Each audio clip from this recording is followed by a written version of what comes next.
BC రిజర్వేషన్లు 22% తగ్గించిందే కేసీఆర్ అన్నారు మంత్రి వివేక్ వెంకటస్వామి. రాహుల్ ఆలోచన ప్రకారం తెలంగాణ కాంగ్రెస్ 42% రిజర్వేషన్లు ఇంప్లిమెంట్ చేస్తామని చెప్పారు. బీసీ రిజర్వేషన్ల తర్వాతే పంచాయతీ ఎన్నికలకు వెళ్తామని చెప్పారు. ఢిల్లీ సభకు పెద్ద ఎత్తున తరలివచ్చి సక్సెస్ చేశారని చెప్పారు.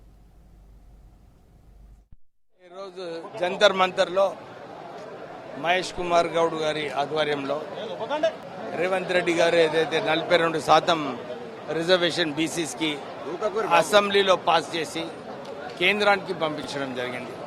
తొందరగా ఆమోదం ఇస్తే వచ్చే స్థానిక సంస్థ ఎలక్షన్లలో ఈ 42% రిజర్వేషన్తో పాటు ఎలక్షన్స్ పోవాలని చెప్పి కాంగ్రెస్ పార్టీ ఆలోచన.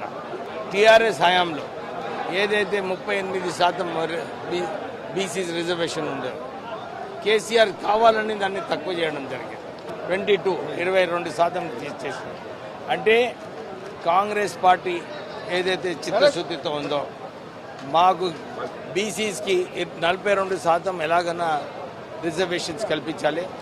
రాహుల్ గాంధీ గారు ఏదైతే సోషల్ జస్టిస్ కోసం దేశవ్యాప్తంగా కొట్లాడుతున్నారో ఆయన ఆలోచన ప్రకారంగా మన తెలంగాణ ప్రభుత్వము తెలంగాణ కాంగ్రెస్ పార్టీ దీన్ని ఆమోదించుకొని మనము ఎలక్షన్లో పోదామని చెప్పి ఆలోచన ఉంది. సో అందరు ఇంత పెద్ద ఎత్తున గ్రామాల నుంచి అందరికి కూడా ఒక ఆవేదన ఉంది, మాకు కూడా తొందరగా ఈ ఓబీసీ రిజర్వేషన్ కావాలని చెప్పి పెద్ద ఎత్తున వాళ్ళందరూ కూడా రావడం జరిగింది. జోష్ ఏదైతే ఉందో ఓబీసీస్లో అది రావడం జరిగింది. చాలా మంచి విషయం.